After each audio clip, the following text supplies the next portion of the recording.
All right, you are live on all the socials. Hello, everybody in social world. What up? I gotta check something here real quick. Yep. Actually, we got a couple people checking in. Nice. Hey, what's Hello, good, everyone. everybody? Look at that. We're going to try to keep to this 7 o'clock, right? I like that. Of course. How are you going to do it next week when I'm not in town, though? Probably fuck it off. Yeah, probably not next week. Probably No, you're not gonna. next week. I'm actually gonna have you show me how to do the video part because next week, Graham drives the bus. Okay. Graham drives the bus, and we're gonna try to get a guest in studio. So that's how we're gonna do it. Yeah. I got this, Mel. Come on. I recommend just doing Zoom and sharing Zoom to the socials that week. Okay, got Because it. I don't have time to teach you OBS. Okay, fair enough. Yeah, Fair enough. It's not simple. Okay, well then I won't do it at all because either it's going to be done right or it's not going to be. Yeah, done. it's not. There's a lot of setting up. Like, it's not like just opening it and it goes. There's Got a it. lot of like input I have to put in different areas, and I fuck it up sometimes. Okay, well then, yeah, if that's the case, no, it won't Yeah. be done. Either it's done right or it's not Yeah, done. or at just do Zoom. all. No, we'll just do it. We'll just All right, record a fuck fucking off show. the video next week. That's fine. Taylor says, which championship side is Houston looking most forward to playing next season? Millwall, fucking over Millwall. I thought I was going to say TCU, but I'm going to go ahead and guess this is No, that means you have to win a ship because they didn't win the Big 12 championship, nor did they win the national title. Oh no, did I accidentally block somebody? I thought getting blown out that badly meant you were relegated in college football. Is that Yeah. not the case? Yeah, who knows? They're D2 now. Yeah, They obviously can't be on the biggest stage. I hope you didn't block somebody, Mel. That'd No, be I accidentally did it. That would be Well, it just says counterproductive. Facebook. It just says Facebook user because they're watching from the group. of course. That they're just here for the Pro Arsenal agenda, and so that could be nobody other than probably our new Patreon supporter. Oh, definitely, Goddamn right. definitely. They're going to get it. It's on full display today. Oh, shocker, shocker. Yep. Oh my It's gosh. going to be good. So we ready to start a show then? No, I don't want a fucking sticker. Yeah, I'm ready to start a show. I don't know if Graham's ready to start a show. He apparently doesn't. I'm want in a my sticker. phone. That's my cue. Do Okay. you want a sticker? Oh, let's do it. No, I don't want a sticker if you right, didn't well hear what I said. All right, start the show. This is Everton supporter Alan Brody. The only thing lower than Everton fans right now, Big Sam's balls. You're listening to the DU Football Show. And yet somehow, Southampton still lower than that. Well, I was just about to say, actually, goal difference is somehow keeping you on top. Yeah, I somehow 19th place. At least until a hat trick of free kicks next week. Yay. I'm so happy. Let's start the show. Born in the land of Bowie, Maryland. Bred to be a fan of fucking Everton. Punch you in the eye and drink your rye. Sam Houston. Sam Houston? Arsenal fans have another Sam.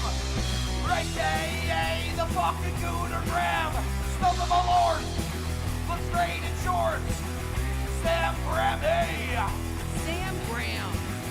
Fucking United!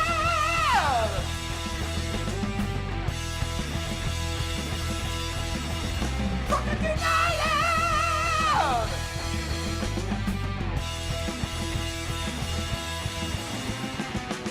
Hello and welcome to the DU Football Show, a completely biased recap of the English Premier League as told by two common American schmucks.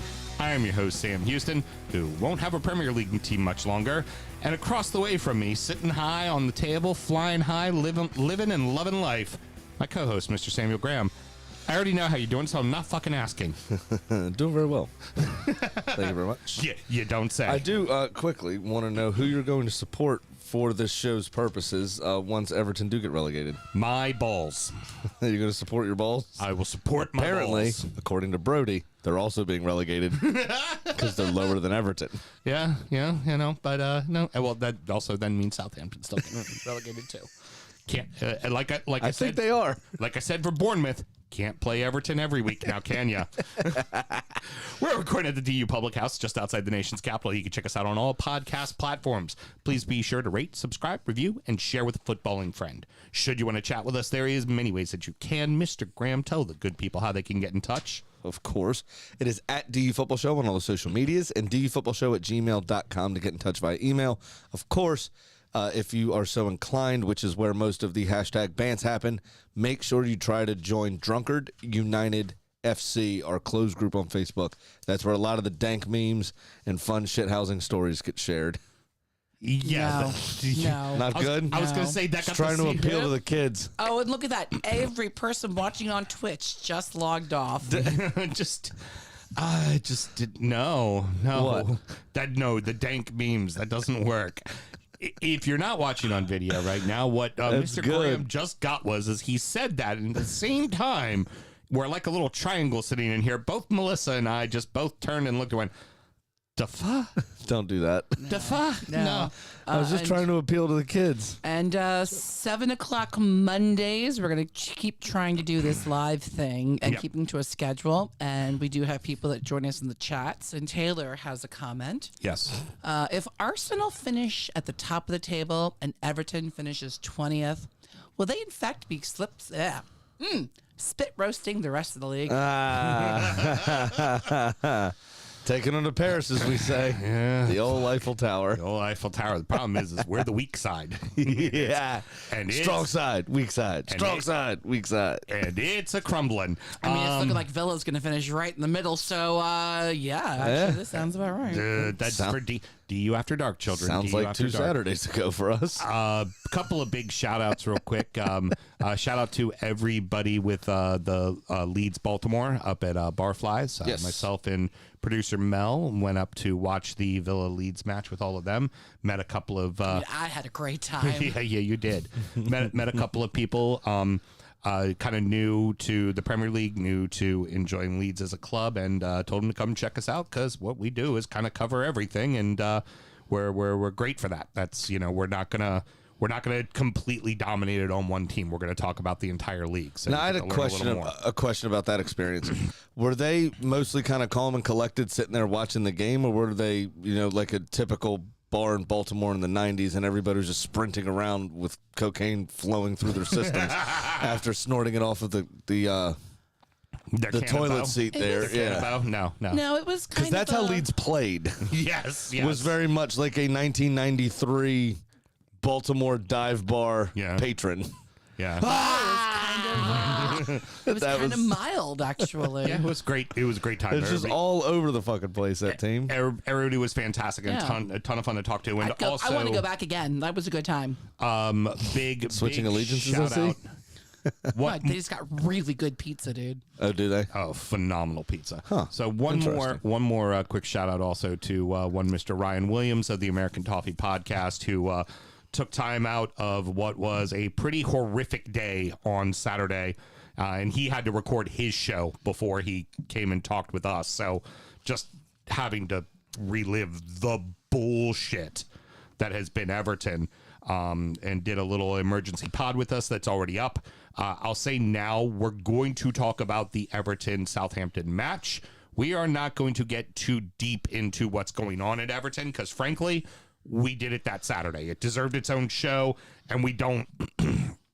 we just don't want it to fucking go on and on and on and end up this being a 3-hour show because I just start going off about Everton. So. Well, really, from my perspective, Everton don't deserve their own show, but they even less so deserve to bog down our podcast. Yeah, very fair. So we did an unadulterated hour where I just kind of poked you two and let you riff. Yeah. And it worked. It was very good. It was Yeah. very good. The one line, if you don't want to listen to the full hour to find it, the one line is, you're doing something wrong when Arsenal supporters are happy that Stan Kroenke is their owner. Oh. That's the joke I'll give you. Sam and myself both work in the wine and spirit industry and both have a deep, passionate love for all things distilled spirits. So as the red-blooded Americans we are, we vow to have a drink in our hand throughout this show and every single show. Mr. Graham, Whiskey Advocate's Top 20 list continues. And I got to say, I've already had a few sips of this one. It is a fucking dandy. Yes, it is. It rolls on to number 16 here. This is the Bushmills 12-year-old. There you go, right Here, there. I'll hold it up while thanks. I'll be your Vanna while you... I appreciate that. Be Pat. yeah, there The we old go. Sajak. Say Jack Tottenham for 3 points. Hey. It comes in at 80 proof. It should run you roughly $60 on the shelf. Again, as we always say every week, you have to remember that this list comes out and you get an extra 10, 15, $20 on the shelf usually for a lot of those bottles. I will say this is readily available. I see it in almost every liquor store I go into. Yeah. So it should be closer to $60 than not. 60. Yep, absolutely. I know I paid 60 for it. I paid exactly SRP. So the panel rated them at a 93. It is an Irish single malt whiskey, of course, and your blurb this week comes from Johnny McCormick. Layering a Marsala wine cask finish over Irish single malts matured in bourbon and Oloroso sherry casks unleashes a visceral, full-bodied Bushmills into its core range. A dynamic juxtaposition from the easy drinking of the honey sweet 10-year-old, master blender Alex Thomas serves up a magnificently sturdy dram primed with dark sweet delights. Mm-hmm.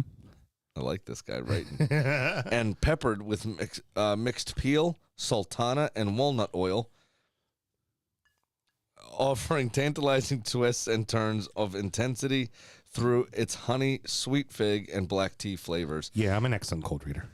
I am. I just, walnut oil, what specifically makes you think of walnut oil when you do it rather than just walnuts? Right, I would have just said walnuts. What, like, I don't know. Sometimes he started off well, and I do like the dark sweet delights. Mm-hmm. Then he lost me a little bit there in the middle. He got a little too poetic for me there in the middle. This whiskey is fucking fantastic. It's delicious. I love it. You guys gave me a sample beforehand, and I was like, glass for the girly, please. Yes. Hey, you weren't going to drink whiskey tonight. No, but then I had it and thought about it. I'm like, no, I fucking want that. There's a lot of dark fruit up front here that I really enjoy. And it does finish with a certain nuttiness. Walnut, almond kind of desserty kind of finish there. Bushmills used to have a 16-year-old that was I remember three that. cask. Yep. And this is a variant of that. It is delightful. The whiskey is great. It's everything. If I was going to tell somebody go have an Irish whiskey, they'd go have this Irish whiskey. Good Lord, it's fabulous. Tastes like Bushmills. Like before I knew it was Bushmills, it had a familiarity. Had a familiarity to it. I'm having trouble speaking. Words are tough. Now you fucked me up. Now it's similar to something I had. Mel, is that contagious? Yeah, it really is. I'm sorry. Familiarity. It's a kissing disease. There it is. I'm just sitting back and enjoying the dumpster fire. If only I was the weak side. It's not involving my club. I was saying. If only I was the weak side. My dad drank Bushmills, and that was one of the first whiskeys I learned to drink was Bushmills, and so it brought back a little nostalgia. And so even before you said that, I'm like, it tasted familiar. There you go. Yeah, this is. There you go. I finally got to it. You see this bottle in the wild, buy it. You're going to be very happy. Yeah, you're going to be very happy with this. It's a good bottle of whiskey. I'm super happy with it, despite its heathen Protestant upbringing. Whereas like we said, last week with the injury Trini, it was like, okay, this is definitely worth a try. Like, buy this bottle, you won't be disappointed. This is one I would definitely go buy again. Like, this is a fabulous fucking bottle of whiskey. Sorry, I had a bad joke in my head. Heard. Hey, Sam. Yes. Keith Kern wants to know, does your neck hurt from looking up at Graham like Everton looking up the table at Arsenal? Yes, it does quite a bit. Absolutely. You know what? Honestly, I hand it out so much when, a team like for Keith, Newcastle was down at the bottom of the table. I fucking handed it out. So honestly, if I don't take it, I'm a fucking hypocrite. So, and frankly, the team is fucking horrific. So I think it's terrible how they're all picking on you. No, fuck you. She's saying it with this coy look in her eye, like, if you want, really, you should listen to the emergency pod, because we not only dive into what the issues fans are with the board, I brought up especially diving into certain things about Frank Lampard that I don't particularly care for, some of which we're going to talk about when we go over the game, but it's worth a listen, I think, in our deep dive into the problems at Everton Football Club that all started in that fateful summer of the number 10. Yeah, the summer of 10. But it also, there were some people asking, because all there was just that story of The board won't be there because of threats of viable threats of violence. And then it was left at that. And I had a bunch of people on the closed group like, what the fuck is going on? Yep. And I'm like, well, let's do a show so we can actually talk about Address what the fuck it. is. Yeah. Which, But you're right. The timing of everything seemed like a convenience. yeah. When I'm sure those threats of violence were piling in from Wednesday forward, and they could have announced this 2 days prior, which would have seemed less of, because even you said yourself on that show that you were doubting of the validity of that statement at its core at the beginning. Further research turned back, yes, in fact, there were credible threats, but still no video or photographic evidence of the alleged assault on Denise Baxterdale. right. None. Yeah. None. Female supporters are reaching out to Everton going, we'd like to know for our own personal protection. Mm-hmm. And there is nothing. Yep. This allegedly happened 2 weeks ago. So, much like Everton Football Club in their press releases, Sam, what else should we do? Remember to drink responsibly. Let's have a great show. Let's do that. That was a lot better than last week. It was. It was very good. I appreciate that one. Fuck. Sorry, I got caught up on the cord there. It was a weekend of derbies, and none of them disappointed. And while Manchester and North London were both great, the West London was fucking massive. Fulham 2, Chelsea 1, Man U 2, Man City 1, Arsenal 2, Tottenham 0. And I don't want to take away from the North London, and that's why we'll close with it, but that's only the second victory in the modern-day Premier League era for Fulham over Chelsea in the West London derby. Yeah. Chelsea, obviously, a much bigger club. Fulham been around a lot longer. But really, Fulham, you're welcome. Yeah. Stand up, Bird Leno, and be counted. He had a hell of a lot of saves. Yes, he did. A ton. I think it was 11 at the end of the match or some shit like. I mean, it was double 9, digit. because it was 10 shots on target. Ah, that's right. Yeah, Okay, and 9. so a Very few good. of those, I guess, were registered crosses that he got a fingertip to or caught. But it was fucking brilliant. Possession was just about even, and Fulham had their chances, but I can't believe what I'm about to say. Mm-hmm. Mark it on the calendar. Polite as Fulham are, they were fucking ruthless and clinical with their chances. Absolutely. Normally, they go, oh, sorry, we can't score that many on you. We're Fulham. But they were brilliant. They laced up their boots, they walked through that tunnel, and they took it right to Chelsea. And you know what I credit that to? Coaching. Marco Silva had his boys prepared and had them pinned in, honed, and focused because he knew Chelsea was a wounded animal. And Chelsea were wasteful. And he took it to them. You can tell the way they played that match, they went right the fuck at Chelsea. Yeah, and Chelsea were wasteful. I mean, the 2 goals really came from Chelsea mistakes, to be honest, that Fulham capitalized on and counterattacked with. There wasn't really sustained bits of pressure necessarily from Fulham, but they took the chances when they came to them, and also proved they can win without Mitro, which is a huge monkey off their back, really. Very huge. Because without Mitro prior to this game, they've looked rather toothless. And then all of a sudden, you getting out derbies, of course, you can always throw the form out of the window, we always say, which is, accurate. But this was just a fantastic performance. This is always and every time Chelsea weren't wasteful, you have a quality fucking goalkeeper in Bird Leno that came to the rescue and got some good blocks, some quality saves in there. This was a chippy derby. It's always been a chippy derby, but it's always been a chippy derby that Chelsea know how to navigate. Chelsea did not. I mean, Potter looked lost on the sidelines. That's why I stress so much that this was Silva out-coaching Potter. Now, granted, players have to perform on the pitch, but there has to be something to said that one coach completely out-coached the other coach. 100%. I mean, just brutal. Same could be said for the last game we're going to talk about in the segment. And fun. One person with great hair, one person with a hair transplant. Of course, brilliant loan move. I keep umming a ton, and I'm trying to fucking watch it. I'm a terrible ummer. The more you focus, it's like carrying a martini. Yeah. If you stare at it, you spill it. Of course if you you do. just walk, you're fine. The brilliant transfer move of Yao Felix has already paid off dividends as he was sent off quickly. His three was January through what's the season in May? Yeah. So 4 months, Yeah. straight red, 3 months. Yeah. They still got to pay him. Yeah. Yeah. And then they overspent on Mudryk. And that was the very next point was an economical signing of Mudryk. A lot of money wasted so far for Chelsea in January. And I'm excited for financial fair play to come in and take a gander. Now, what I did hear, though, is that potential $108 million, I think it's 80 up front, 28 in add-ons for Mudryk, is to be paid in installments over the span of his 7+ year contract. So it's 7 years with an option for an eighth, I believe. that's the other thing too it's a 8-year contract at the end of the day. Like players don't five's a lot. 3 is normal. An 8-year fucking deal. Yeah. Like that's a Where's Belgrade, Romania, right? yes. Close to Ukraine, though. Yes. Romania, isn't it?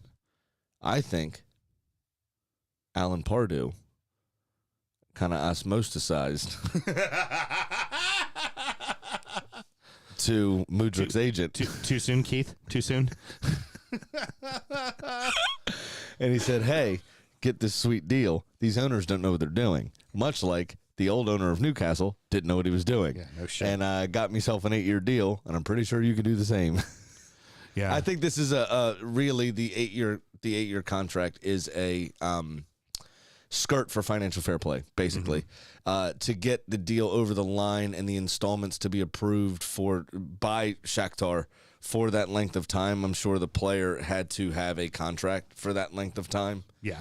And to get around those financial fair play rules, I'm sure, because $108 million over 8 years is a lot different than 4 years. Right. Exactly. You know, that's what $25 million a summer, $27 million a summer versus now it's like 14 and a half or something.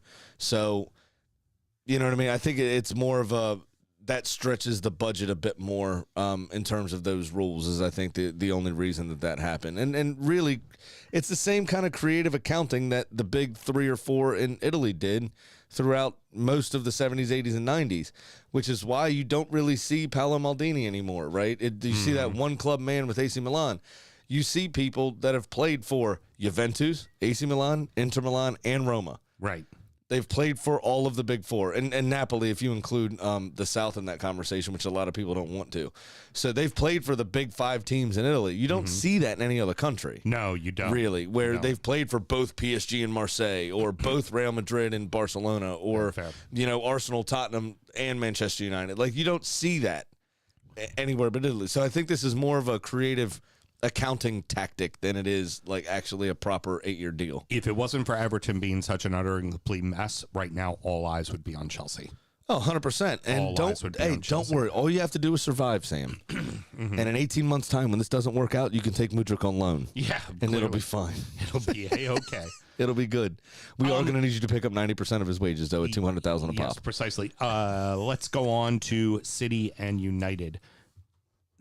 Honestly, it was a boring fucking match the last 20 minutes. It really wasn't that great.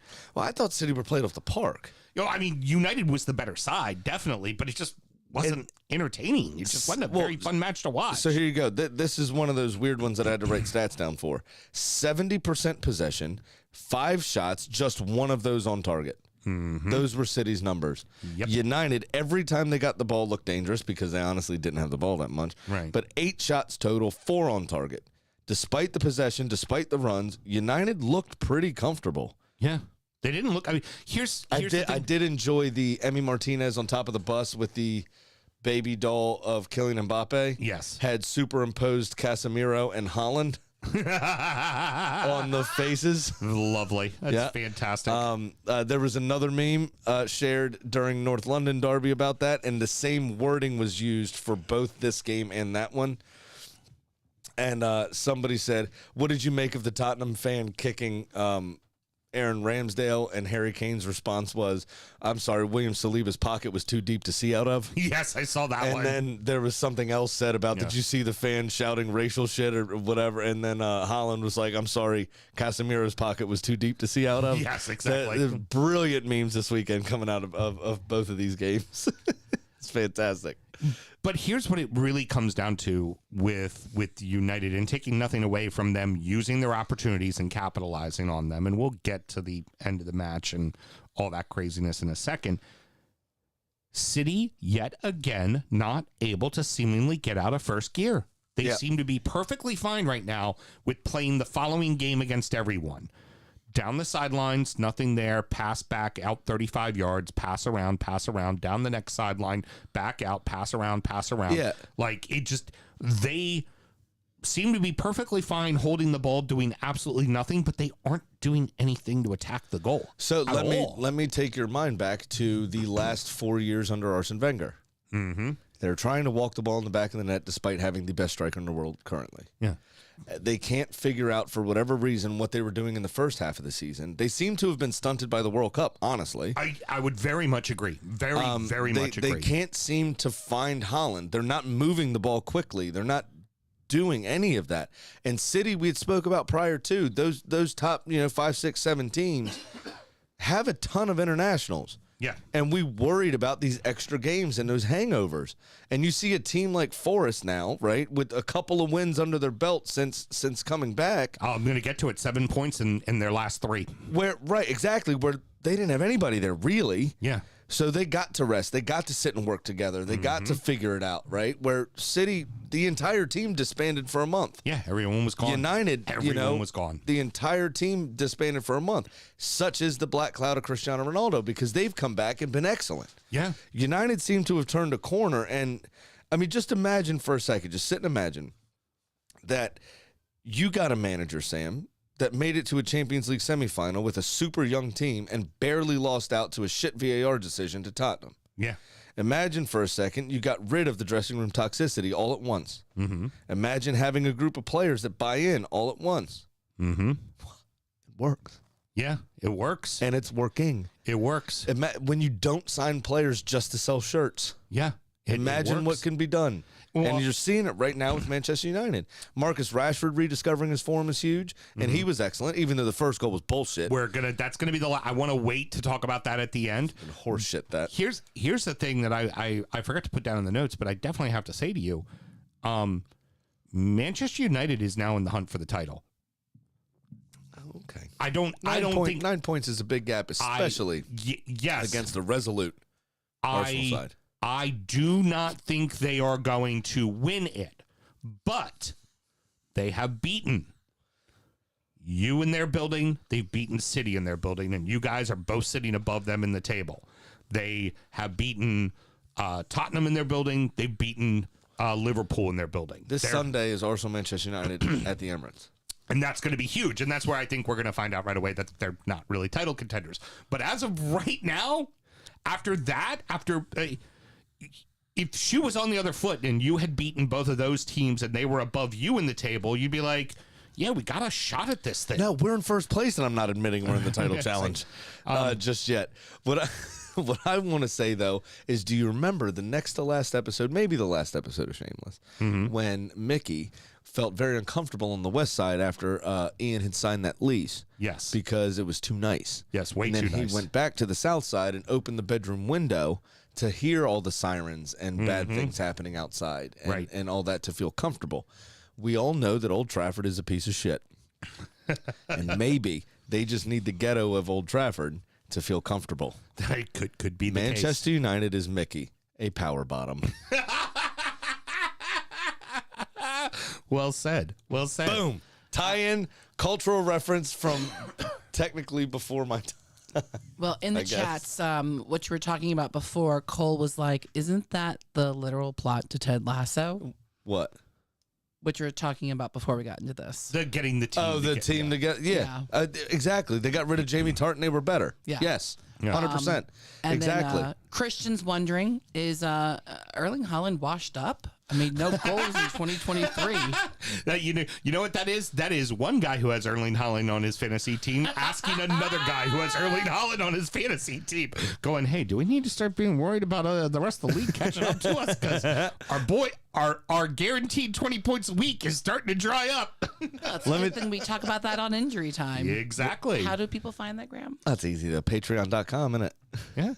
/ DU Football Show. And you know who knows about that now? Christian does. That's right.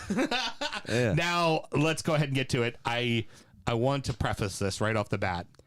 I do not want to defend Manchester City. I know you, as an Arsenal supporter, love the fact that this happened because it gives you a bigger points lead. I would have preferred a draw to pick up points on both of them, personally. But it's fine. How the fuck was that not offsides? It was. They just How? didn't call it. He affected the players around him, therefore affected the play. But you see what happened, Sam, is he didn't actually touch the ball. Doesn't even though matter. It was between Not the his point. legs, shielding it, running with the ball, making the goalkeeper set himself, assuming that he was the one shooting the ball, making defenders fucking cover. Like, it was fucking ridiculous. And how VAR justifies that as not being on, like, It's bullshit.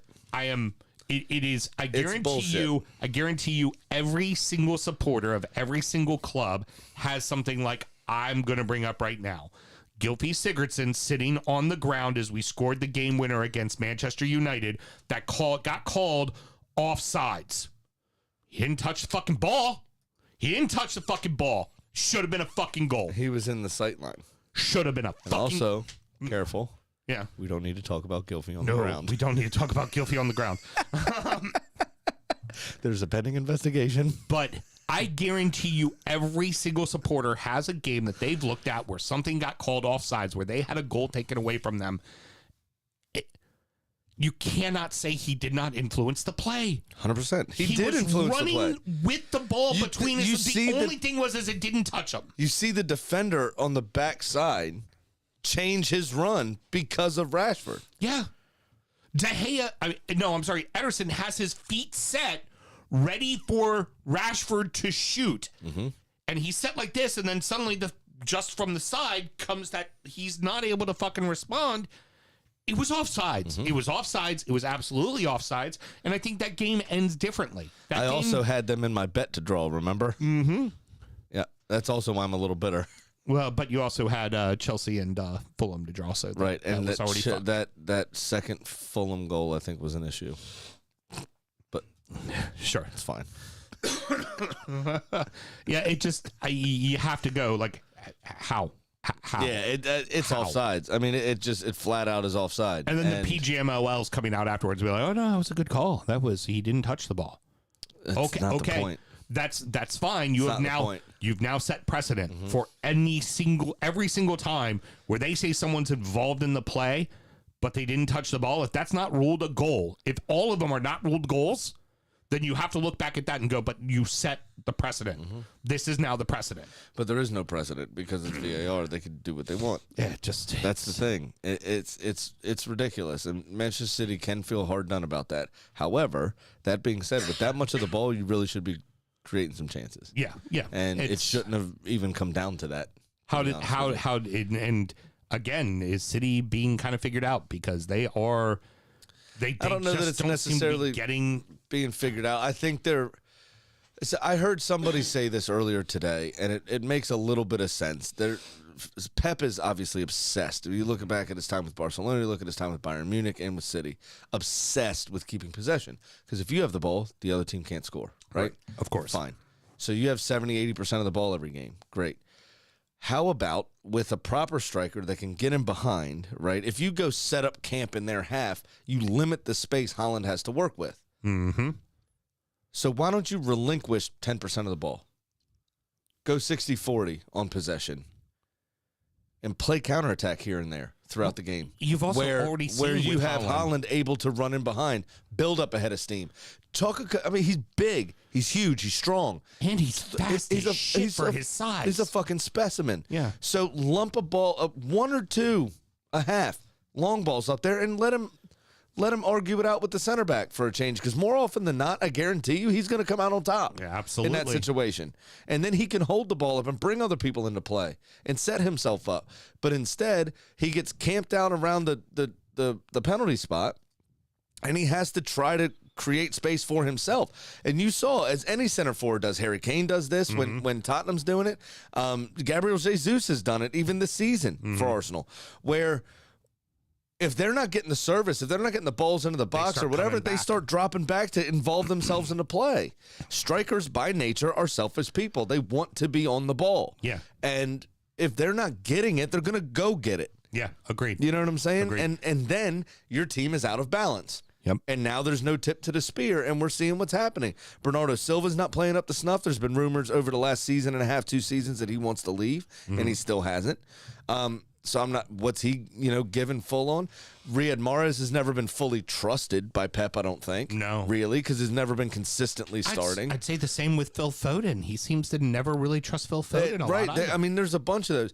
And I guarantee you the first goal in this game of Jack Grealish heading the ball in was not on everyone's bet tickets. Oh, God, no. Absolutely not. But they can hit you from every side, but they're still midfielders.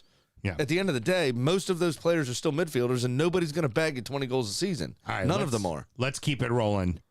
I keep referencing to you, Sam, and we're going to let you have all the opportunity to just gloat, as it's well-deserved. You're holding this giant checklist.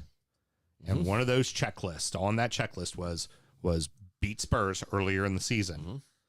Next, beat Spurs at Spurs. First time in 9 years. Take all 6 points. We talk about how that Brighton, especially seeing how Brighton just dismantled fucking Liverpool, how big of a check that was. This is yet another. This is a monster check on that checklist as you are going down. You don't want to say it. You are now the front runners for the title. The bookies are saying it. They have to take it away from you now. You are now the front runners. The bookies are saying it, and that means I'm about 4 days away from placing my Premier League winner, Super Bowl winner, World Series winner, NHL winner, 5-way parlay. Here shortly. Arsenal are now minus 120, I think I told you earlier. City are plus 140 for the title, so we are the clear favorites to win the title now. I still, and from Martin Odegaard and Aaron Ramsdale comments afterwards, the team seemed pretty grounded, seemed pretty humble.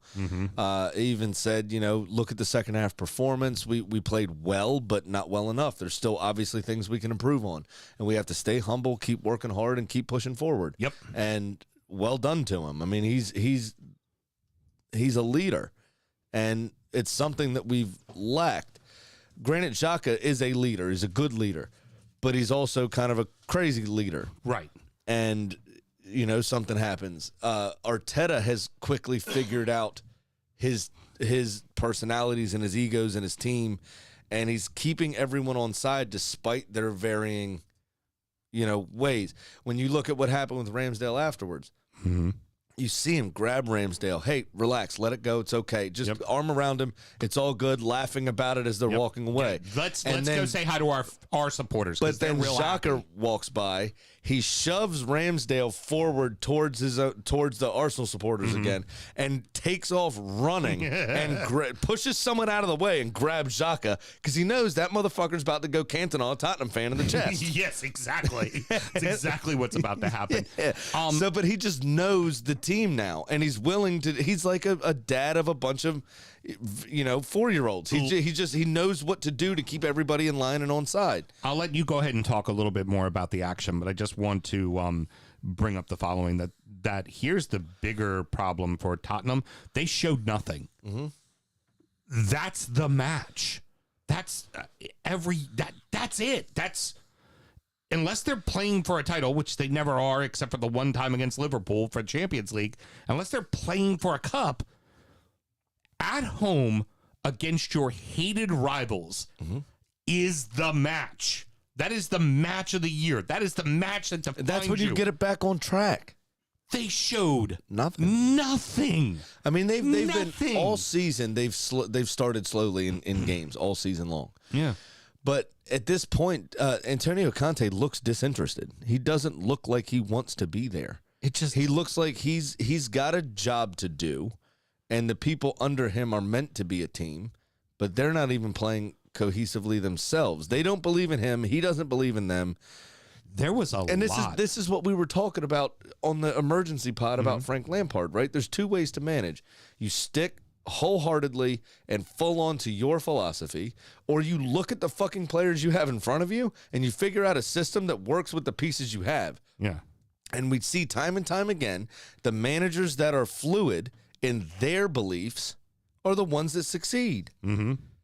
Right? From the board perspective, right, to finish that conversation about Everton, you either buy the manager and then you buy players to fit his system, or you get a manager that is comfortable not spending money and is willing to work with what you have. Mm-hmm. And if you don't do one of those two sides of that same coin, you're fucked. Yeah, agreed. Absolutely agreed. Tottenham, in a much less way because they have better players, are the same amount of fucked as you in Big Six terms.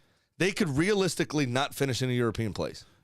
It's because Brentford, Fulham, and Brighton have something to fucking say about it. Big time. And of course, 100%. Newcastle definitely has something to say about it. Like, Liverpool, same way. Klopp, I don't think is as tactically astute as people give him credit for. Yeah, yeah. You know, the heavy metal football is great and all, but we're 4 years on from that. Yeah, they look fucking exhausted, that team. We are looking at European places where Liverpool, Chelsea, and Tottenham could not be in exactly three of the quote unquote Big Six. Right, could not be in European places. And so Klopp is trying to reimagine Liverpool. De Zerbi said it, right? In his post match, like, I was surprised they lined up like that. Yeah. I didn't know what he was trying to do. But at least he's trying something. Well, but he's trying, exactly right. He's trying to change the team around and do stuff. Now, it's probably, with who they have available, the starting 11 you would have expected to be out there. However, they didn't exactly formation-wise line up how you would expect them to have lined up. Right. So, and credit to De Zerbi and the Brighton players, and we'll come on to it, but they changed what they were doing specifically to exploit the weaknesses that they saw on the field right then. Now, and that's the mark of a very good team. Now, I want to give you every opportunity to enjoy and relish in the moment, but we also need to keep the show going. That's fine. Yeah, I mean, we were excellent. The only thing I wish I could change is Thomas Partey's volley went in. Yeah, that's it, because that would have been the fucking peach on the cherry on top. What happened at the end of the match? First, between Richarlison and Ramsey, do you just think it was they were chirping back and forth, and at the end of them, Richarlison was being a normal shithouse, which is what he does.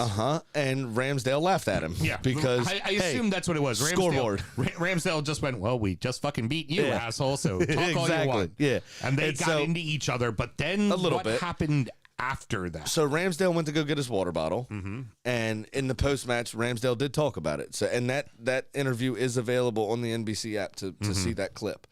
And he said basically that that whole half, some of the Tottenham supporters that were behind there were giving him shit.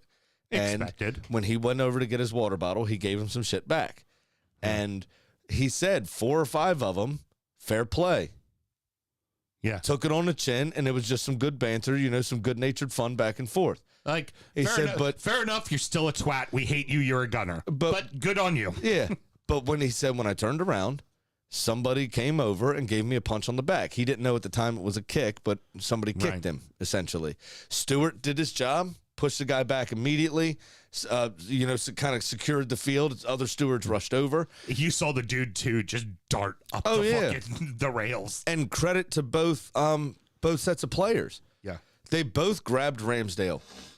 Because, if you fight that could potentially be up to and including a 2-year ban. Yeah, and you can't have that. No, we can't fucking have that. Fuck no. No. Matt Turner ain't sustaining a title challenge. No, he's our version of Doug. So, and credit to the Tottenham players, same thing. I mean, they were pushing Ramsdale back too, like, dude, don't get involved. Don't get involved. Don't worry about it. And then Arteta, again, sprinting over. The rest of the Arsenal team sprinting over. Crazy Uncle Granit Xhaka got word late, thank God. And Arteta, to his credit, still got some legs about him. Ran after Xhaka and called him before he did anything stupid. But that was basically it. It was just a bit of a little scuffle. Fair enough. For absolutely no reason. And it just, we should have known by our friend Mark, but, just kind of shows the level of support Tottenham have.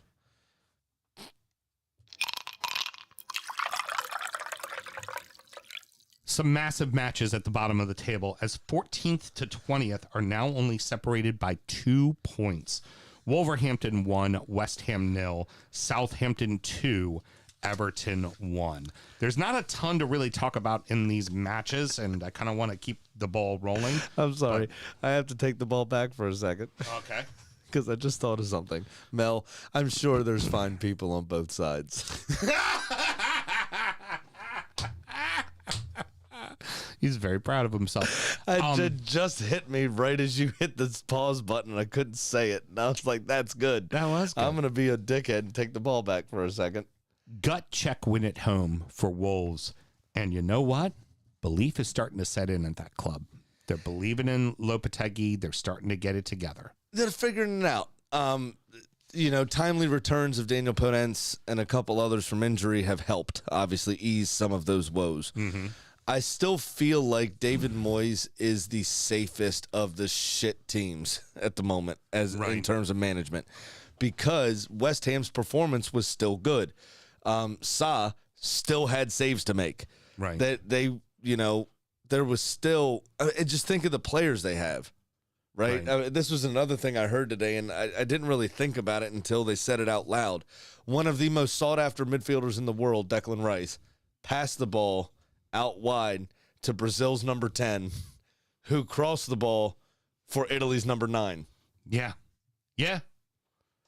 Like they're putting in decent performances. Yeah. They're getting chances. They're not being worked over like obviously played off the park kind of bad performances. They're standing up in games. They're doing well. They're just not finding the back of the net. And I'll say it again. Mm-hmm. You buy an Italian number 9, you know what the fuck you're getting. The horse head in your bet is, I'm actually not going to score any goals. Okay? And that's the issue. They would do well to give Antonio another run up front and stop bringing him off the bench, because I think he's a player that needs chance after chance. He'll get 5 chances a game, but he grows into a match. He grows into a game, but one of them will be a goal. Yeah. Where Scamacca only gets 3 chances a game, and they're excellent chances, and none of them are a goal. Yeah. Yeah. So you have to score goals to stay in this division. You have to score goals to win games, obviously. And that's the only part that they're not doing well. So here's the thing, though. You say that you feel like Moyes is the safest of the shit managers, but how much longer are they going to fucking stand for the shit performances? I mean, they're in the relegation zone now. I know, but that's what I'm saying. I think the performances are good. They're just not finding the back of the net. They're getting unlucky. Remember when they went on that run and went to the Europa League final last season? Remember, a lot of the games they had in the league were 2-1, 3-1. They were getting goals from Bowen. He hasn't scored much this season. They were getting, and this is where City's running into issues. You cannot rely on midfielders to score all your goals. Mm-hmm. It can't happen. Manchester United got lucky with, Bobby Robson and then Paul Scholes. Chelsea got lucky with Frank Lampard. You cannot bank on midfielders to score goals. That's not what they're there for. You need your forwards to score goals, and West Ham's forwards just aren't doing it at the moment. But the rest of the team, I think, is playing okay. They're still in games. You don't see any 4-5-0 drubbings. You don't see any 3-0 drubbings. They're losing every game 1-0, 2-1. Yeah, but they're still losing. I know, but the last season they were winning. If they find the back of the net with the chances they create, they're fine. Yeah. Leicester, I'd worry about. Yeah. Everton, I worry about. Southampton, I worry about. Right. James Ward-Prowse is on a one-man mission to save the fucking team. Yeah, it seems You know what I mean? Like, I would worry about those clubs because the overall performance is bad. So let's go ahead and move on to that. Saints get their first win in 6. James Ward-Prowse going to do what James Ward-Prowse going to do. Sam, you go ahead and do that while I do this. Uh-oh. Ooh. Yikes. Is that your entire bottle of Malort for the season already? Oh, it's about that much. It was more than a shot, so. Fuck it. For those of you who are Not watching. I just flipped the top off of the bottle of Malort. There was easily 3 ounces in it, and I did my best James Belushi and took it to the fucking neck. Yep. I So wish I had gotten a picture of that. So Oh, well. that usually would be something brought up in a pre-production meeting. You don't listen to it, so why should I bother bringing it up? You know what? Fair point. Hey, there's a full bottle on the shelf. Why don't we try that again? No. Yeah. Next week? It's only a matter of time. Speaking of team talks that don't get listened to, what could Frank have said at halftime to make them come out and concede in the first 18 seconds? That's a spirited performance, boys. I don't know. You're doing all right. You don't need my information. I You'll don't be okay. get it. And this is where I have a problem with Frank Lampard. And yes, the board has their own issues, and they have set the club up for failure. Correct. This is a separate issue. The performance of the team is not good. This is where it's different from West Ham. From back to midfield, right, from goalkeeper to midfield, the players are still playing well. Fabianski's making saves. The defenders are making clearances and tackles. Nobody's getting sent off. The midfield are controlling games. I want your pen. Oh. I thought you were trying to tickle me. No. And then and then Be the first time. so that's my issue, where Everton's performances just aren't really good at all from back to front. You show flashes of it, but then you do shit like 13 seconds after halftime. I mean, there's a couple of rules, right? Don't concede in the first 5 minutes. If you concede after that, or if you score, you play a hard 5. Hard 5. Stay organized, communicate, blah, blah, blah, because most second goals are scored 5 minutes after you score. Right. So play another hard 5, right, after you score a goal. You did that bit, and then, again, just like the start of the game, don't let them score in the first 5 minutes. And what'd you do? You let them score literally probably 90 seconds after the start of halftime. And the other thing you don't do, give James Ward-Prowse multiple opportunities to take free kicks outside of the 18. If you give him more than one, he will score. Che Adams' touch was going away from goal on his weaker left side. There was no reason to run into him. That's Horrible by Anthony Gordon. boneheaded by Anthony Gordon. Fucking boneheaded. Now, if there was a positive for Everton and all of it, I would say the following. What's my name? Onana. We knew he was man of the match before he scored the goal. 2 minutes in, you're like, oh, somebody came to play today. Yep. He had himself a hell of a Fucking match. game. Yeah.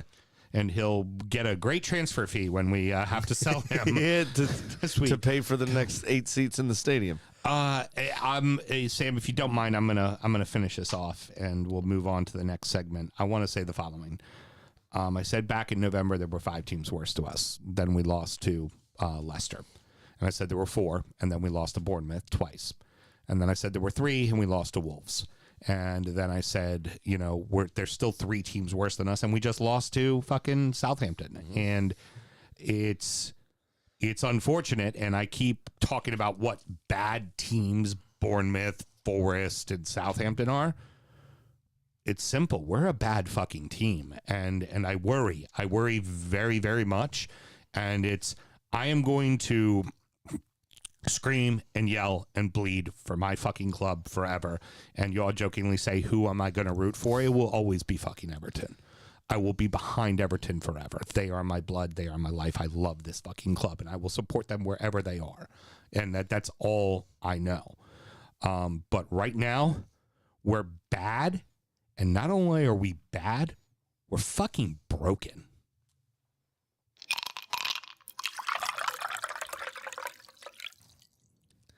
Mel, I don't feel like I was that inspired by his vows.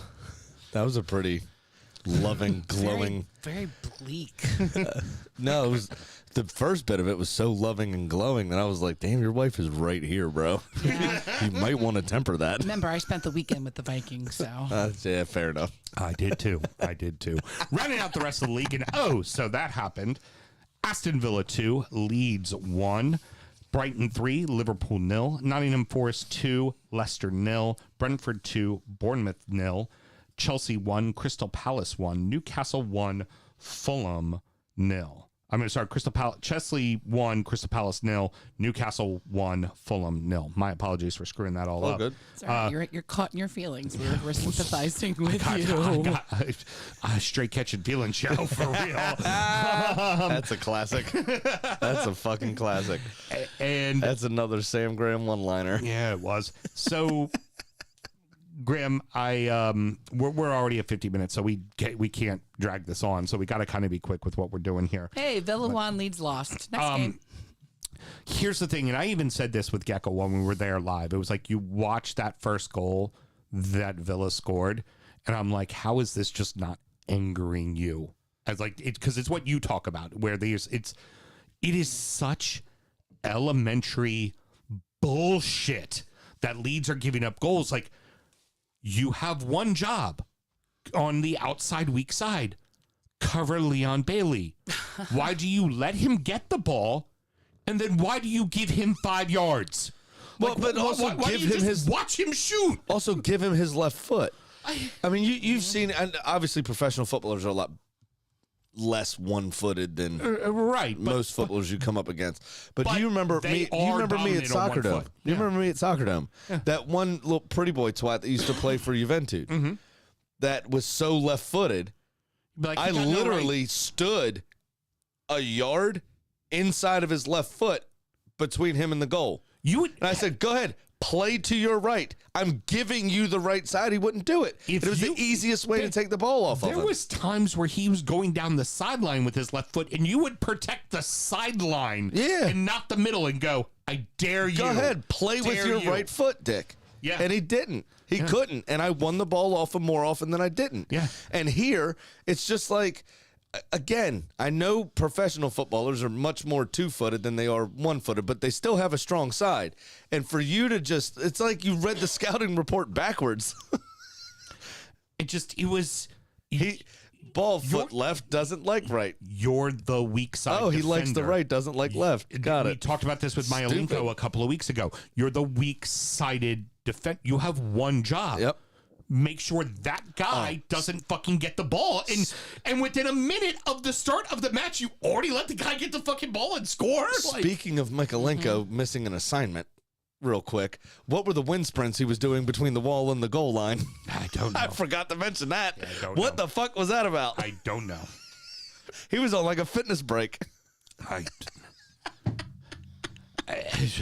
That was weird. And even Pickford was just like, "What the fuck are you doing?" Digne understood where he came from. He's replacing Leighton Baines. Myalenko does not understand the importance of the left back position. It was so bad. It's so bad. So bad. We're moving on. We're not. But anyway, about that it was just fun. Speaking of that just like you had one job. And here's the thing with that match: Leeds had way many chances, tons of opportunities to score. Fucking it off left and right. Like, I mean, I'm starting to get as frustrated with Leeds as you are, because I'm looking at that going, this team is way fucking better than that. So but they're playing like a fucking crackhead. There's all over the fucking place. It's wild. Yeah. But what I will say for Leon Bailey especially, he missed that chance in front of the Holt end at the sitter, really, against Wolves last week, and was visibly crying on the field. Yeah, and I thought, like, that might fuck well, between the ears. It's good that you care, right? Obviously, it's nice to see that you care. However, he's young enough and he was emotional enough that exactly that could live in his brain rent-free for a long time. Right. So 2 minutes and 23 seconds later, in terms of competitive play, he went out and got a goal. Banged one in to the side net. You know what I mean? Yeah. Like, that was fantastic for him, and you saw what it meant to him. I mean, he went nuts celebrating that goal. All right. And that's excellent. You can't really beat that. Buendia, I love when the smallest man on a pitch gets a header. Fantastic. I don't care how it comes. Fantastic. One thing to mention, Mel, gotta say it to you right now, and Graham will. That save though by Emmy on the goal line, dove across. Dare I say, World Cup save from one side of the post to the other side of the post. I mean, it's no Gordon Banks on Pele, but fuck if it wasn't close. He fucking glided across that goal line, made the instinctual move to go, got big, Right. I mean, that It was everything you want. It was textbook. It was. That is what they teach in goalkeeping school. You want to talk Do about this. what makes a fellow goalkeeper pants get a little tight? That fucking save, right? Right there. Oh, I wanted to get up and hump the air for fucking Emmy. Pitching tents and taking names. Jesus, it was what a save. Now, positive for Leeds is you were really dominant. You had lots of opportunities. At least Bamford finally fucking scored a goal. Yeah, I mean he needs a consistent run on the team. Well, I also think that problem for team him now. needs the He's been point. injured for 18 months. Yeah. Essentially, he comes back for 2 games, gets hurt again. Yeah. Rodrigo has come on leaps and bounds, leading that line. Yeah. So where does Bamford now fit in? Yeah, it's true. Because you That's now true. have the I can't remember his name. I think he's Colombian. Shorter black dude on the outside. No, Italian. There's 2 of them. Willie Ganato. There's 2 of them. Okay. There's another one out there also, and I name escapes me. I just Doesn't only matter. know with Willie Ganato. He scored on his debut. Yeah. Another young black dude, but I think he's Colombian. Okay, gotcha. Anyway, Keep it moving. Ganato now in this game, who I haven't seen before either, they are both excellent. So do you force Rodrigo back out left and bring Bamford in, and then those 2 are fucked off? Yeah. That's not fair either, because True. they've been fantastic. We need to find. I don't like Nato surrounding the referee every single fucking chance he got to talk to the ref. He did that annoys me. I do want to say with Willie Ganato, do need to find. I know Lars and his brother had sent it to me, but I can't seem to find the video. Their song for him. It goes along. It's always how most chants go along with a popular song, but in it where they're talking about him, they're just like, and his cock is fucking massive. It's the most random thing. It's like, oh, and he's got a really big fucking dick too. That's brilliant. That's fucking brilliant. Actually, it's a shame it keeps coming back to the emergency pod, but I've referenced one of Wayne Rooney's recent team talks in that pod. I have a really small dick, and it never stopped me. That was part of his thing. Brilliant. Yeah. Keeping it moving. That's great Hey, points for dumb arigato, Mr. Ganato. I probably would have went that route, but that's just me. great points for Villa. Leeds, like everybody else, from 14th down. You're 1 loss away from being in last place now. You're 1 loss away, and goal differential means something. That's the Means one a fuckload. It's the one fucking sliver of hope I'm hanging on as my for club. the first time, I think you could see 2 or 3 teams stay up solely on goal difference. I would not deny that one bit. There is a stark difference now. I think we can almost give it probably 1 more season. We may be able to start talking in terms of a top 8 or a top 9 now, and any of those teams could finish there. The Seagulls dominated the Reds. It wasn't even a fucking contest. Like the first half was back and forth, but the minute they came out, we talk about the bad halftime talks. De Zerbi said something, and whatever it was, fucking worked, because Solly March within 12 minutes had him up fucking 2-0. Yeah, Like, he was excellent. Sully Marsh was amazing. excellent. Do you remember when was it Danny Welbeck or Ashley Young? I think it might have been Ashley Young, actually. Mm-hmm. They were playing somewhere. I don't think it was at Brighton, though. They were playing somewhere, and a seagull, they were near the sea, and a seagull shat over the stadium, and it fell in Ashley Young's mouth. Do you remember this? No, I do This not. is a couple years ago. Yeah, seagull shat in his mouth. Mel, Google it. It's out there. Promise. In this situation, the Seagulls were the Seagulls, and Liverpool were Ashley Young. Yeah. And Brighton just took a big old shit right in their mouth. They were terrible. Liverpool, they had no drive, nothing. They looked a shell of themselves. The kid, Brighton had Ferguson, 60% possession. the kid, Ferguson, again, led for the assist for 1 or 2 Solly March goals. Mm-hmm. And then you get Welbeck back, healthy, scoring a goal. And him being an old United boy, that had to feel real fucking good to put one and away. the composure with which he took it. What a touch that was to pop it over Matip and then finish, adjust his body and finish. It was excellent from Welbeck. They also did this, remember, without Trossard because he's had a bit of falling out with De Zerbi. Yeah. And fuck Mudryk. Yeah, the unproven Shakhtar Donetsk player that was making 5,000 euros a week up until Chelsea just blew their load all over for no reason and said, here, take 200,000 quid. Right.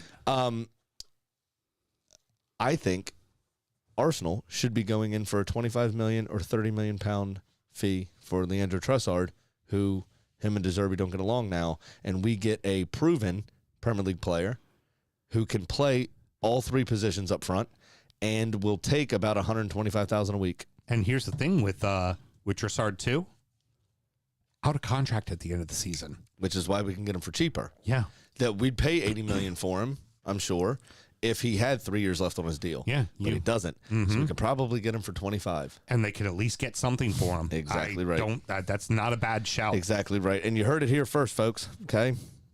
Keeping it do rolling. I look like the guy from Ancient Aliens yet? Keeping it rolling. Forest 7 points in the last 3 matches for them. It could be the last 7 points they get for the rest of the season. Well, I'm joking. They still have to play you. But we've also been, and they're building, so we're definitely losing that one. Yes, it worked. The long Just kicking him while he's the down. long play.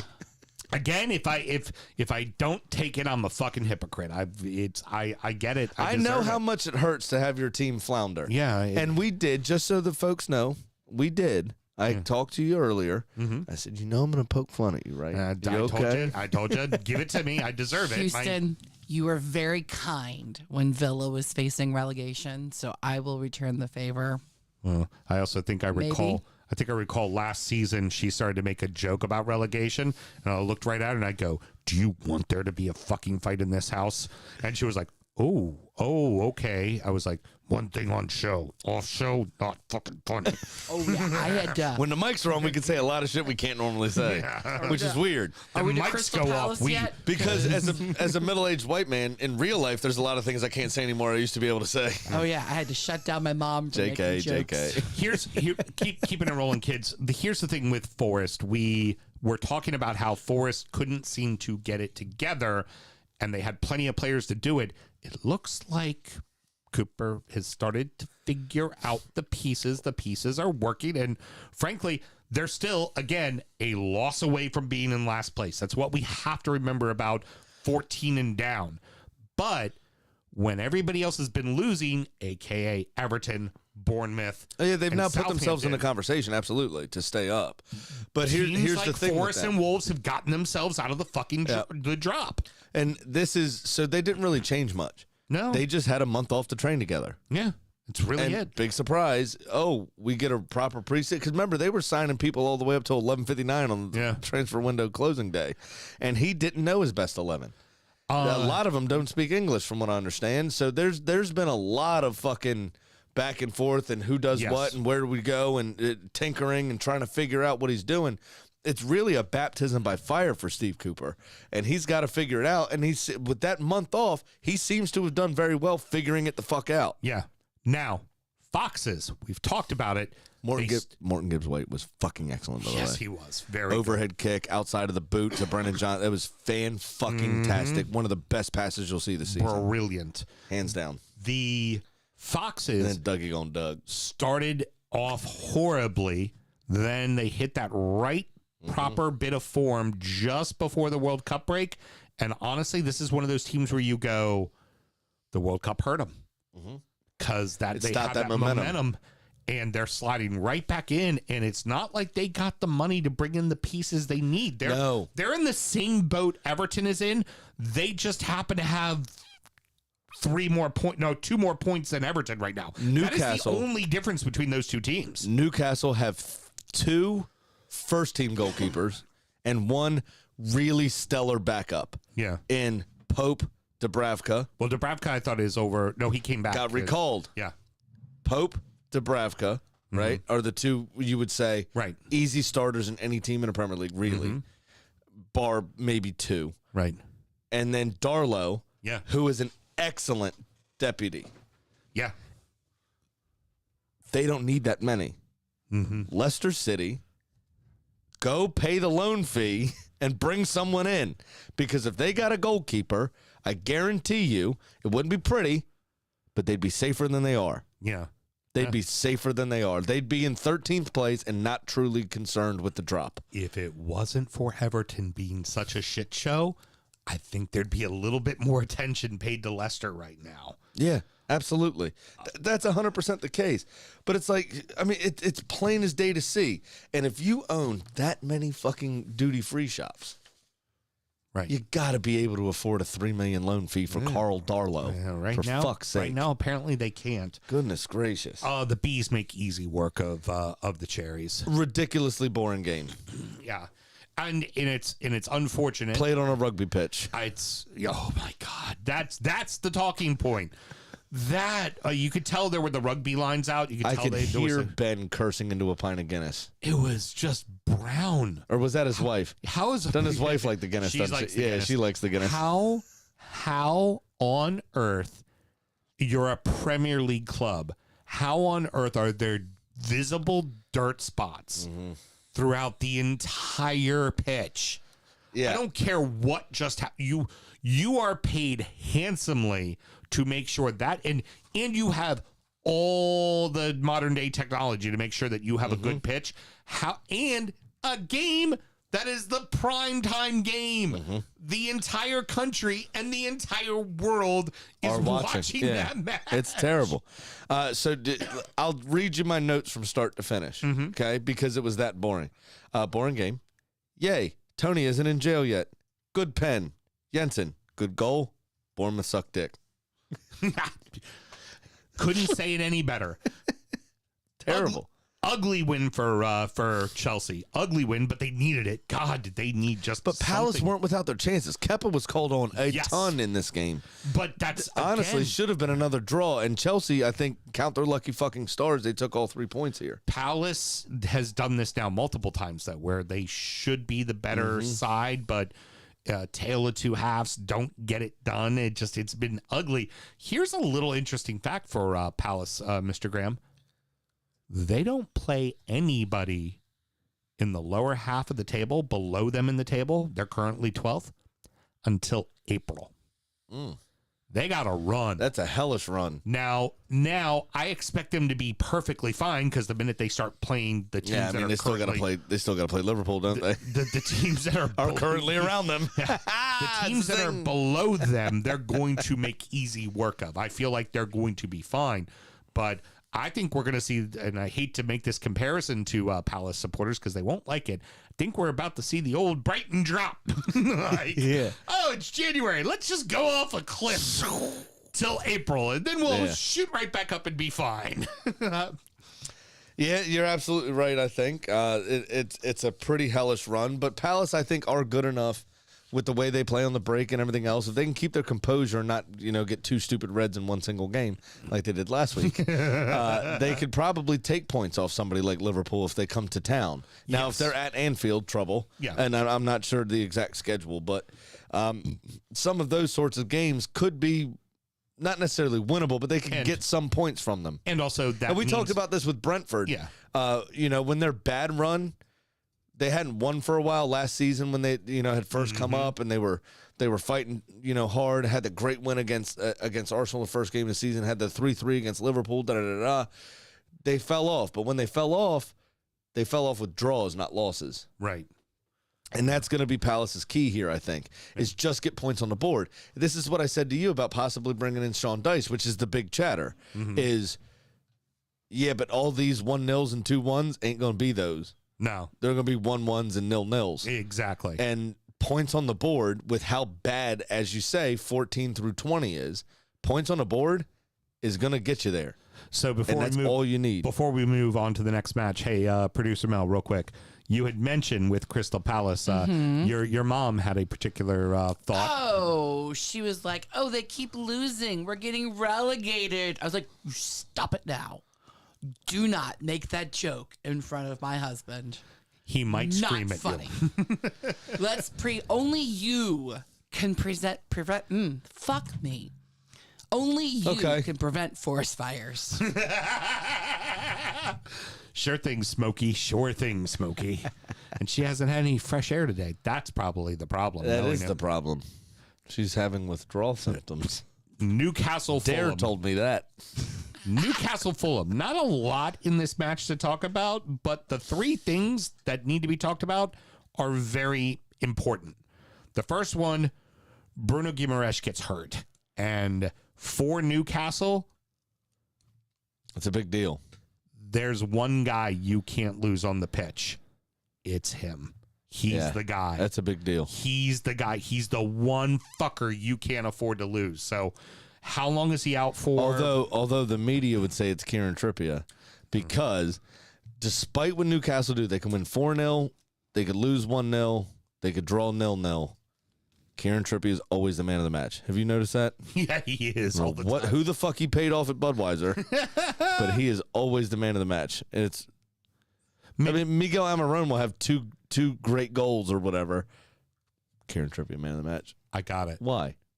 It was in the buyout clause when Mike Ashley left. He goes, yeah, if by chance you happen to sign Kieran Trippier, because I've always liked the lad, and I figured I was going to sign him, but I just didn't really want to spend that kind of money. So when you bring him in, you have to make a man of the match every week. That was the buyout thing. That sounds like something that the not blood money Saudi government is. If we're going to spout unfounded conspiracy theories, maybe, just maybe, the guy in the Associated Press that decides upon the man of the match, whoever that is, got chopped up by the Saudis, and they installed a puppet regime that always gives it to Kieran Trippier. Beautiful. Micho can't miss penalties in a normal way like he normally does. He has to fuck it up even more. That was funny. The old rare double touch. Yeah, because he slipped. And the goalkeeper, actually, with the way he hit it, right, he's obviously hitting it to the left-hand side, his left-hand side, the goalkeeper's right. But because he slipped, he kicked it into his own foot and wrong-footed the goalkeeper. Yep. I think the goalkeeper had that covered anyway.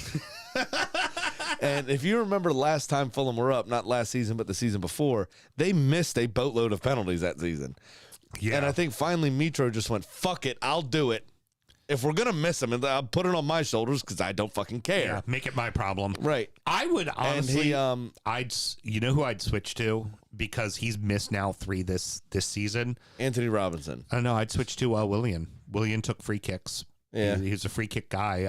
I think that's he's already doubled his goal tally from his entire season at Arsenal so far with Fulham. So fuck him. That's who I'd put on it. But the big news for Newcastle, Isaac's back and scores the goal. I mean, it was a great goal.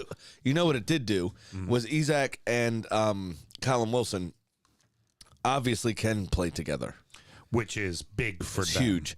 Callum Wilson with a great adjustment after I think it was a wee deflection that took the ball wide that he didn't expect, or maybe it was a bad touch by him, but he adjusted his body well, got around it, and had the composure to cross to an unmarked Isaac who headed into an open net. It was fantastic work, I think, by Callum Wilson, and it's gone kind of under talked about from everything I've seen so far. I thought it was fantastic. And within all that being said, now it's but with Guimaraes gone, is the service going to be there? Right. So that's going to be the scary bit. That's the big question. Well, you know who they bring in? Big John Joe Shelby.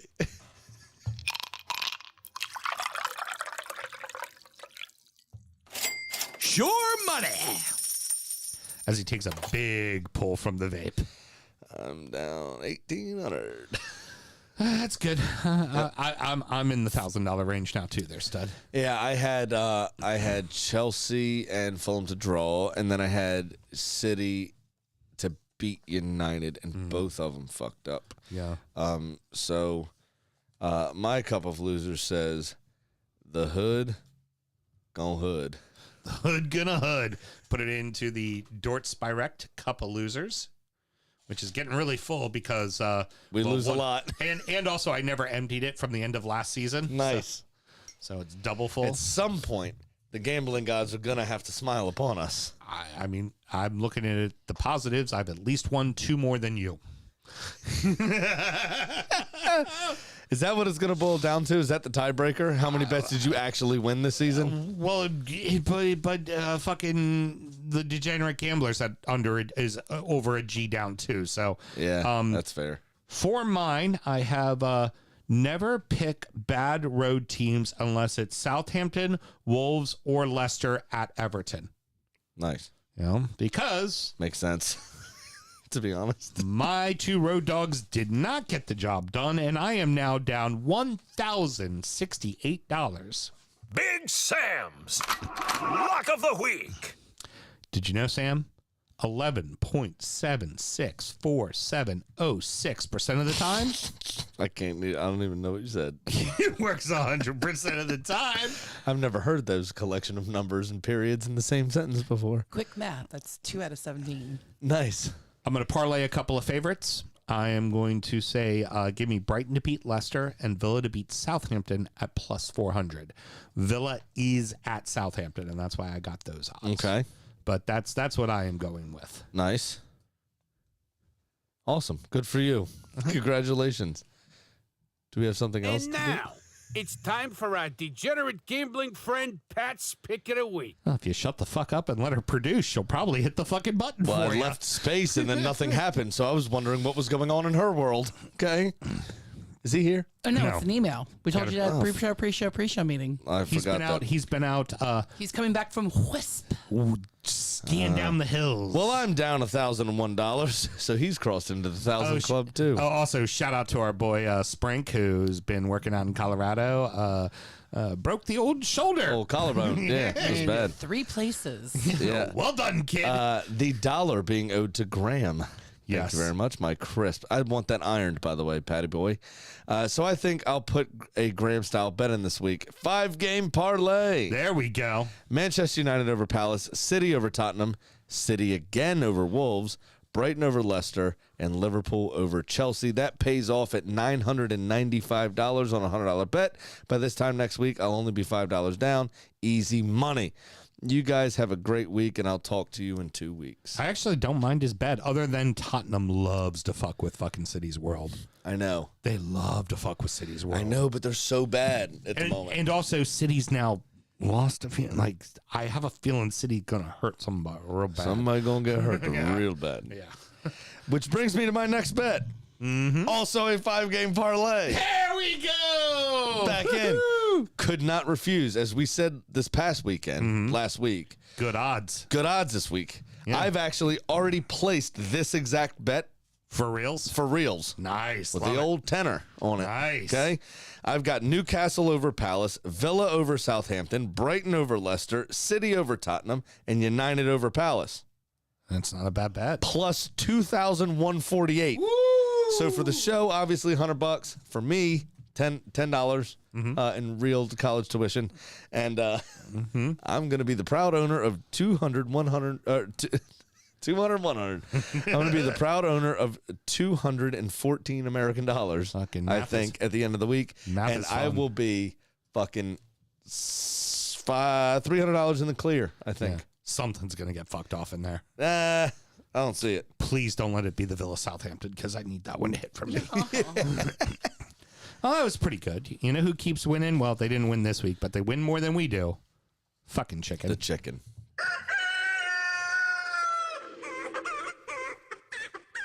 Well, Kitty got a bad beat with the City match, so she sits at 10-8. So this Yeah, week, that was definitely not all. He was offsides. I gave Kitty littering pool, welcoming Chelsea. Words are fun. You know, Well, littering Kitty pool does works. need litter.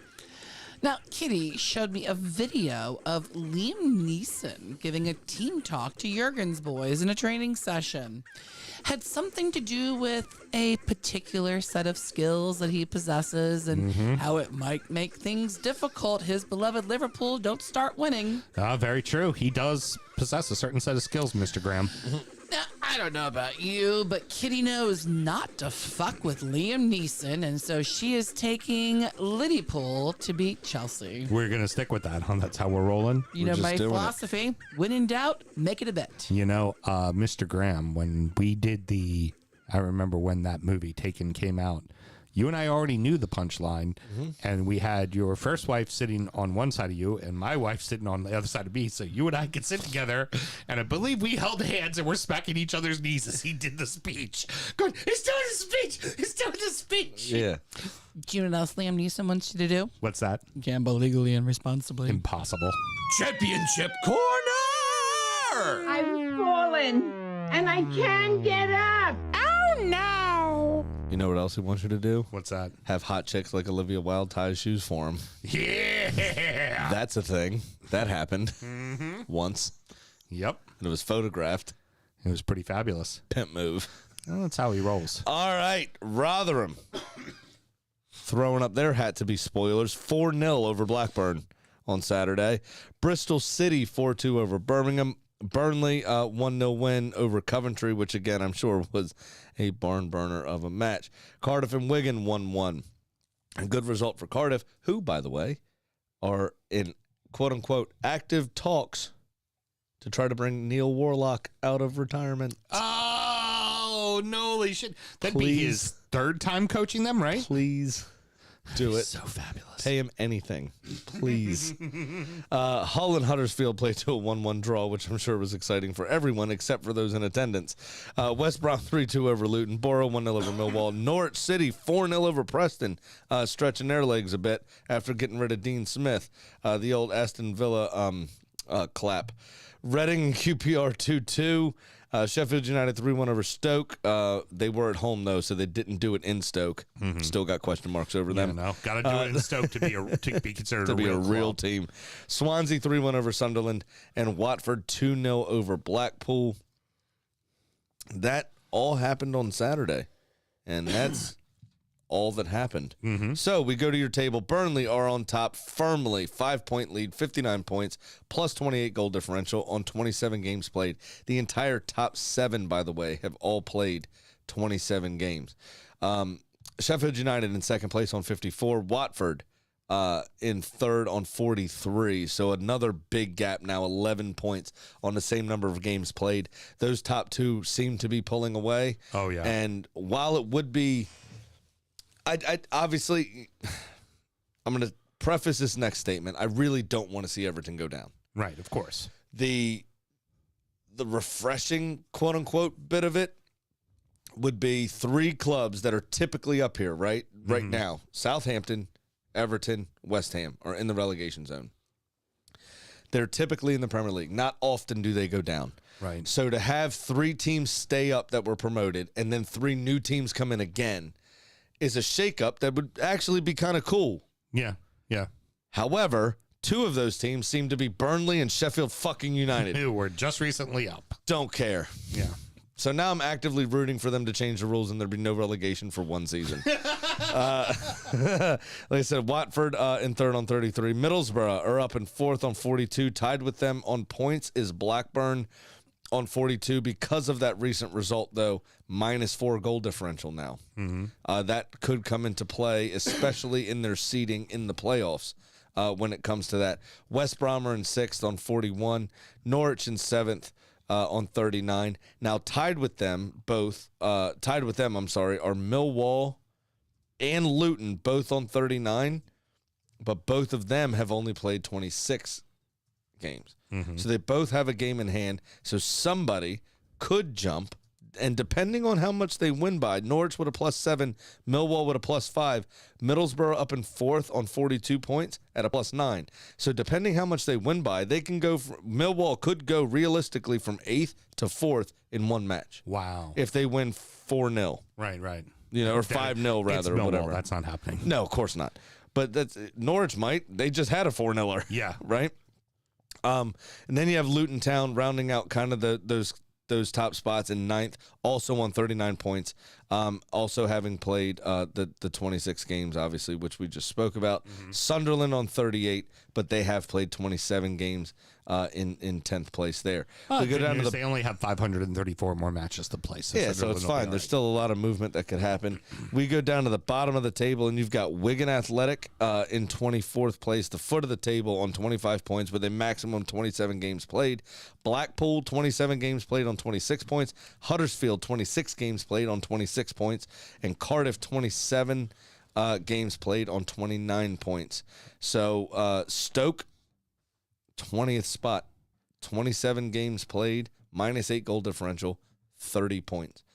So you get two games. Yeah. They're firmly in the thick of it there. Well, and you Wigan also and have Rotherham. Wigan and Blackpool and Rotherham are the three sides that just recently got promoted. So hearing that a couple of them are down, and also good news on Huddersfield Town. They've been in the bottom of the table for a while. So the fact that they're now in 22nd, they're still in the relegation zone. It's better. It's better. Yeah, it's much better for them, and also but devastating for Stoke. In 20th place, if they go down to League One, that's a city that may never recover. Yeah, and a name that you didn't mention that has clearly righted the ship from when they finally got rid of old Brucey boy is West Brom. It's West Brom in 6th. I talked about them. Yeah, they've really figured 41 points. They have figured it the fuck out. They are flying right now. Well, big surprise. They finally worked off all the extra weight from the sausage rolls. Yeah, precisely. That's how it works. Excellent. Well, that's going to wrap it up, boys and girls. Sammy, any parting words this week? No, not really. Just if you're going to come out of the stands, don't kick a professional footballer. Yeah, exactly. Mel, was there anything left from the chat? Anybody talking? Any questions? No? Okay. Excellent. Thanks for joining us. Next up is Injury Time. We're going to preview the weekend's action. We're going to talk about the beers we've been drinking, checking on our fantasy and our adopted clubs. Should somebody want to find Injury Time, Sam, how do they go about doing that? It's easy. Once again, it's patreon.com/DUFootballShow. We have one sweet, easy to use $5 tier where you can get all of our extra content. So check that out as soon as you can. Love it, love it. And if you're new to the show, please reach out. We'd love to hear what you thought. And we love interacting with everybody. If you have questions, no questions are stupid. We love having a conversation. We love welcoming in new footy fans to the sport. You know, we want no fucking gatekeeping here. We actually like and enjoy bringing people in, and be on the lookout for more halftime check-ins over the weekend. I'm going to make sure that I keep with that. That being said, once you're here, you need to develop thick skin because I will give you some shit. And Sam, your performance tonight is much like Frank Lampard. Mm-hmm. We had a lot of interaction in the first half of the show, but since halftime, it's been dog shit. Yeah. Good night, everybody. Bye. Till next week.